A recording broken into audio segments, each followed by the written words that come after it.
Welcome to the Seller Roundtable e-commerce coaching and business strategies with Andy Arnott and Amy Wees.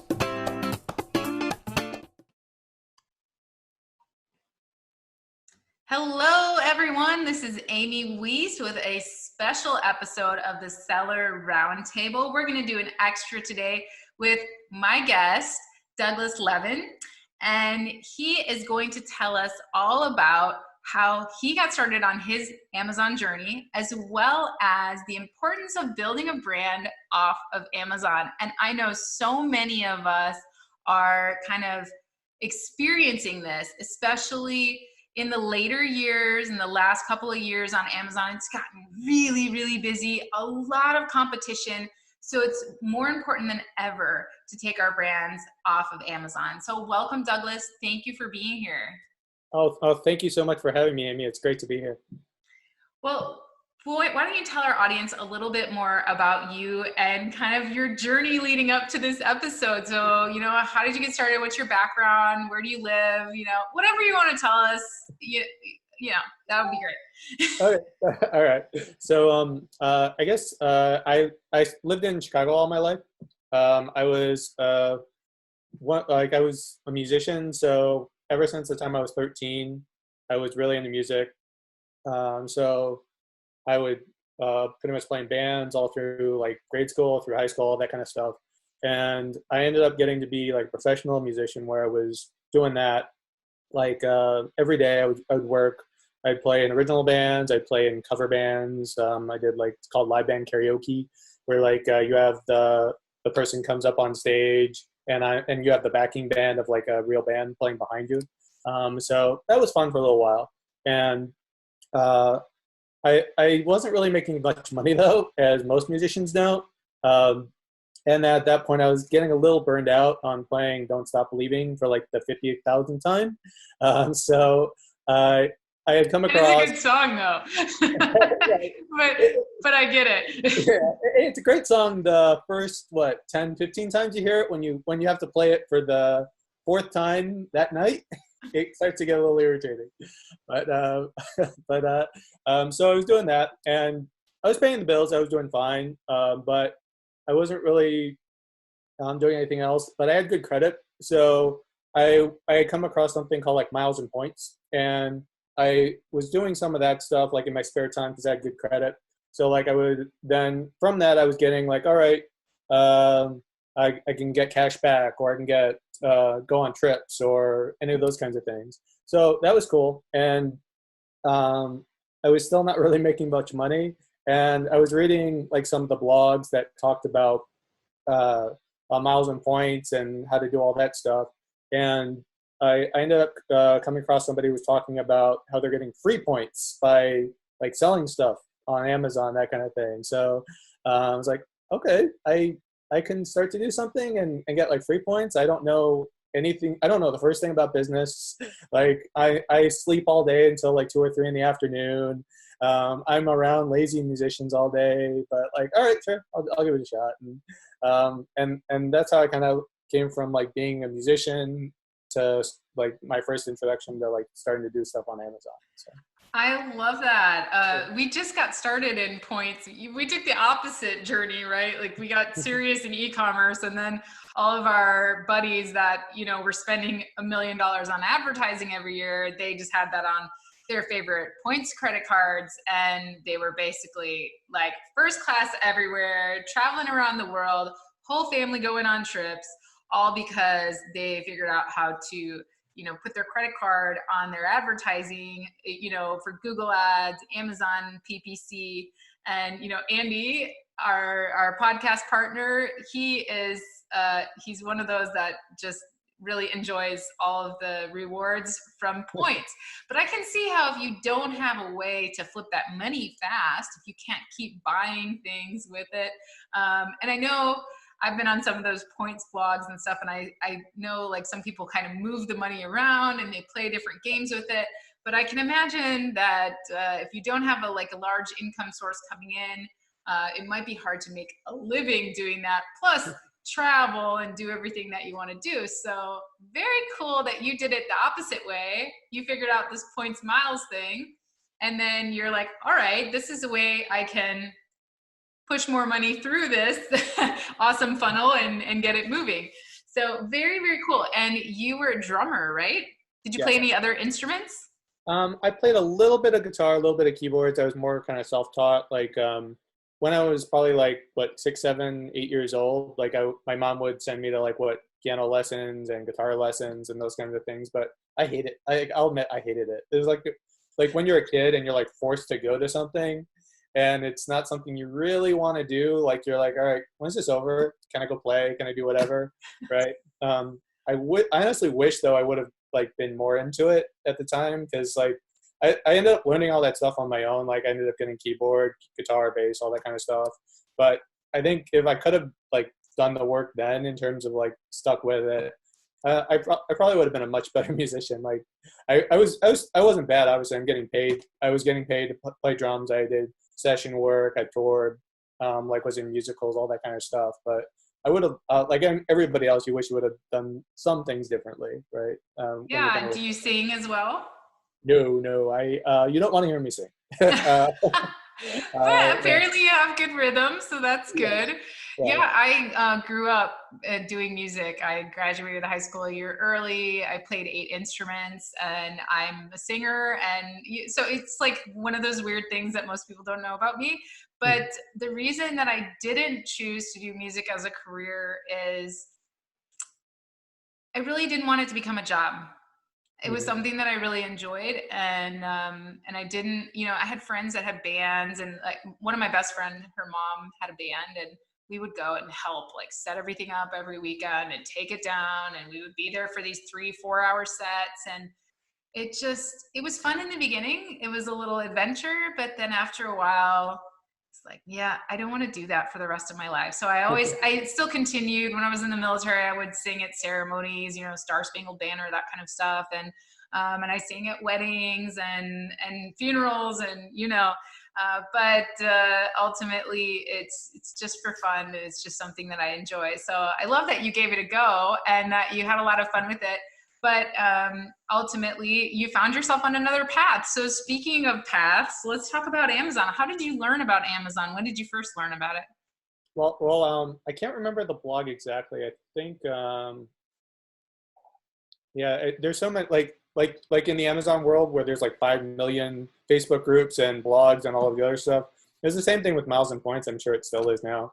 But like I ended up coming across somebody, and they were talking specifically about like reselling stuff, and it was like on the arbitrage side of it, where I want to say they were talking about like electronics or something. Like, hey, here's iPads and all of this other stuff, and hey, it's not costing me anything, and I'm getting all of this stuff. So I mean, I didn't really know what I was doing with any of that stuff, but they're like, okay, well, this seems cool.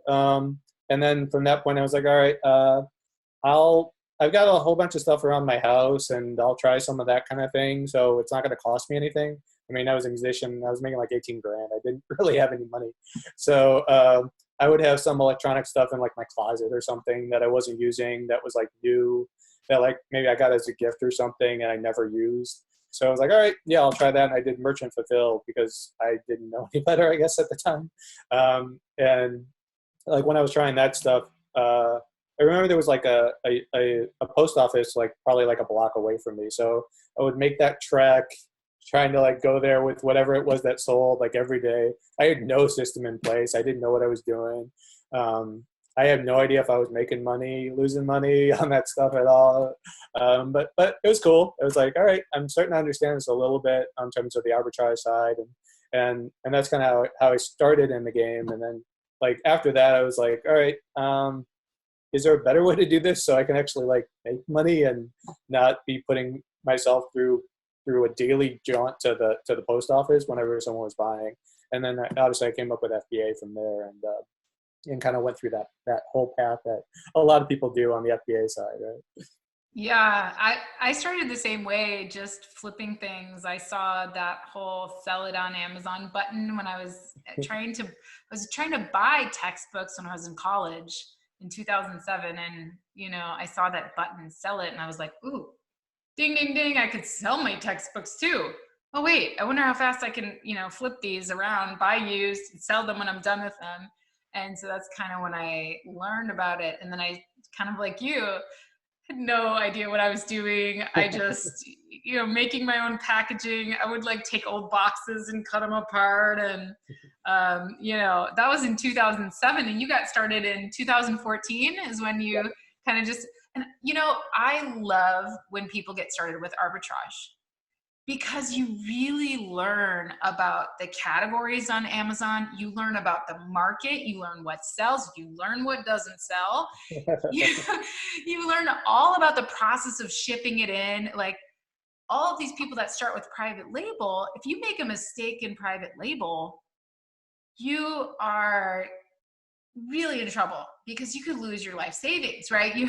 You spend $10,000 on inventory you paid way too much for because you're just doing this for the first time. You don't really understand how the profitability works with e-commerce. You send it in and, it doesn't sell because there's a million other competitors.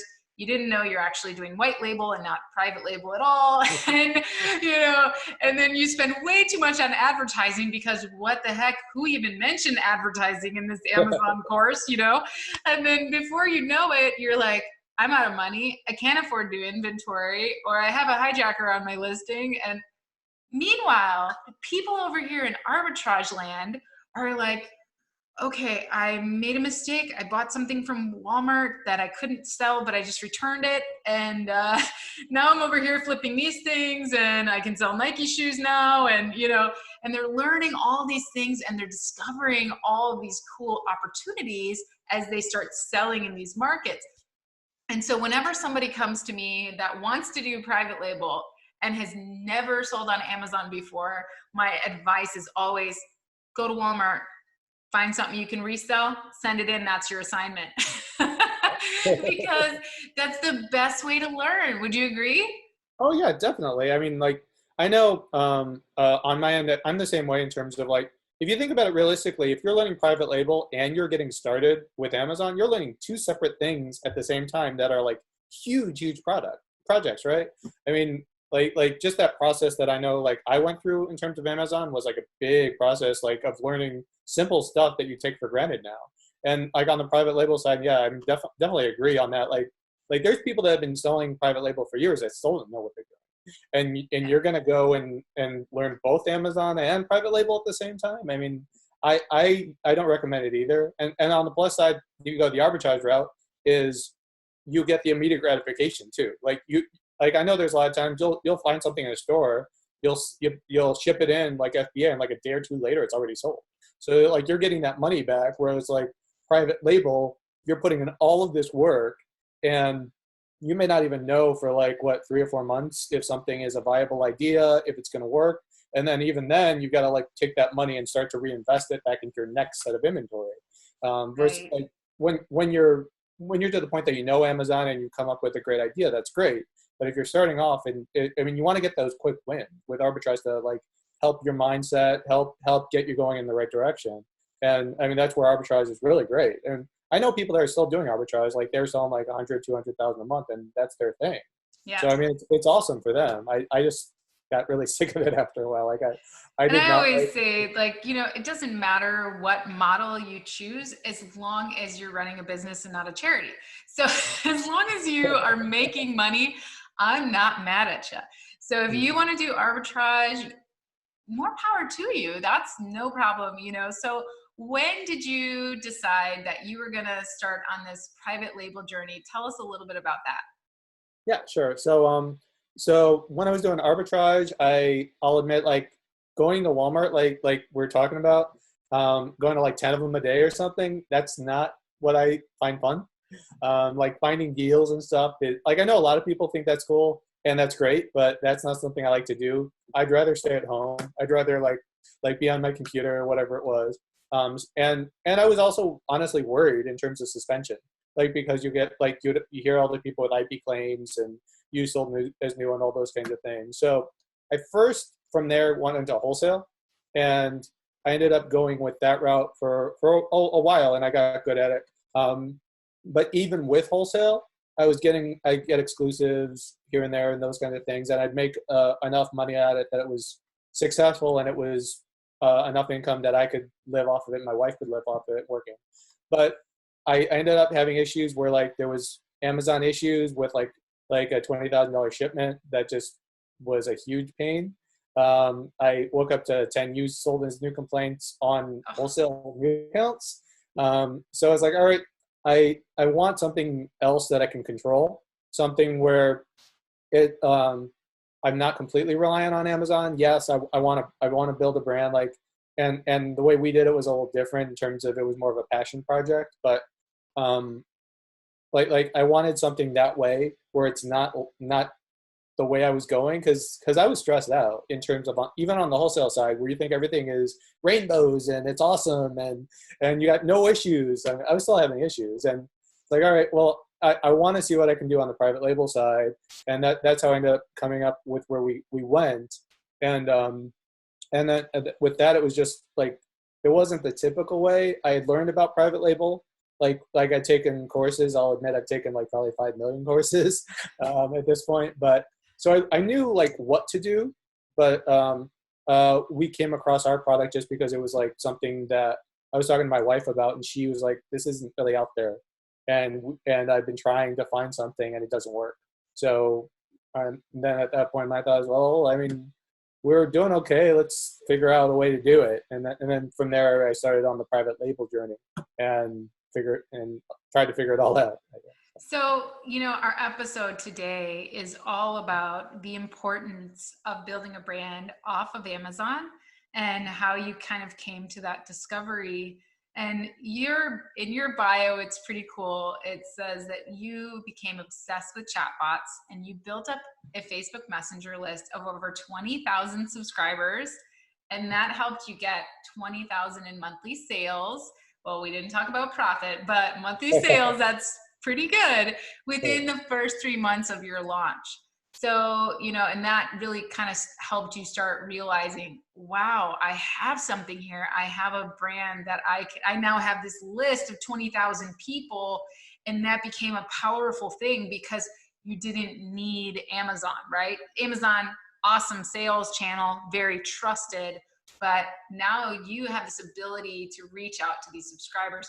So tell us a little bit more about this process of how you learned about chatbots and how you decided to start trying them out and start using them with your brand. Yeah, definitely. So we had come up with the idea for our first brand and our first product. And I guess luckily in retrospect, at the time it was a pain. Our first product had to go through like all of these different iterations in terms of going back and forth with the manufacturer, just because there was like one thing about it that just wasn't working. So I had thought that, it will be ready to go in like 3 months or something, and we'll be good to go and launch in like 5 or 6 months or something. And then it kept going back and forth, and like it ended up being like 9, 10 months, something like that. So I was stuck at that point, and I was trying to figure out like, all right, well, what am I going to do? We're still going back and forth. And I had heard a lot about chatbots. I had heard like, these are like amazing open rates. It's the future of marketing. It's the future of everything. But I didn't really know much about it at the time. So I kind of used that as like, all right, I can't do much on the private label side right now, but I can start to learn about this. So I ended up kind of digging in real deep on like Facebook groups, friends of mine that were really good at it. Like I've always said, like, I'm not a smart person. I don't claim to be. I don't claim to be the smartest guy in the room at all. But I want to be around people that are smarter than me and I can learn from. So I would basically try and do as much of that as I could. And from there, I just got obsessed with it. Like while we were waiting, that's when I started like to build up our list. And I figured out like from a few people that I admired and that were mentors, the idea that chatbots themselves, for them to really work, you have to treat it differently than email, because email is like that whole one-to-many approach. And the great thing about chatbots is you can have a conversation with them. So I quickly, like whenever I was trying to set something up with ManyChat, where I would try and figure out, what's the best way to do this? I would think about how I want that conversation to go, how it can basically be my voice that's coming across, so I can start to learn more about them, like all of the basic marketing things that you've probably heard before, but try and put that into play on the ManyChat platform, so you can take advantage of it as much as you can and start to build that bond with your potential customer. So give us an example of a conversation that you would have to start building. So this was before you even had a product. You were waiting, you were developing your product, getting it, planning to launch it. So give us an example of how you reached out to, how you got people to, first of all, click into your messenger, to opt into your messenger, and then what kind of conversation did you have? Right. So the way I did it, I don't know if I would really recommend or not. I mean, like since then I've learned a lot of different ways to do like lead magnets, but I had done like, all right, like a giveaway kind of a thing where it's like, hey, do you want your chance to win whatever it was? It was like $100 or something worth of something that was related to our niche. And now I think if I was to do it, I'd probably tweak it a little bit just in terms of trying to get higher quality traffic. But it still worked in terms of getting us a lot of sales and other parts. So it was great. And then we would get them into the bot. And obviously, like the messenger is always changing. But at the time, you could follow up with like within the 24 hours, you could also follow up with a +1 at the time. And you could do like all of these sequences after you got them into your like bot and onto your list. So we would get them onto our messenger list. And then we would immediately start to have the conversation of like, all right, since we knew that they were our ideal customer, I would try and figure out like what are their pain points, like what are they having issues with, and does it align with maybe my products, where like my product can be the solution to their problem. And then from there we would kind of take them on the journey and start to, and the great thing that we would do in terms of with how chatbots work is that you can segment them as well. So if they had a specific kind of pain point, then that would help us to figure out like maybe what kind of content will help them in the future, so we can start to give some more value. Or as we're starting to think of more products in the future, well, this is a problem they're having, then maybe that's something we want to do in the future. So it's the idea that there's always more data that you're acquiring from this. So I would just take them through that path, and then it would kind of snowball after that. At that point, like I would wake up some mornings and I'd see like 300, 400, 500 people that had come into my bot like the day before. And it was crazy. I mean, like I've never seen that many people before, like that were like, oh yeah, I want to talk to you. That's cool. So it was really cool. Like kind of like, and we haven't even like launched the product yet. And we're getting these people that are getting excited about like and engaging with you on a regular basis, right? Yeah. Thanks for tuning in to part 1 of this episode. Join us every Tuesday at 1 p.m. Pacific Standard Time for live Q&A and bonus content after the recording at sellerroundtable.com. Sponsored by the ultimate software tool for Amazon sales and growth, sellerseo.com and amazingathome.com.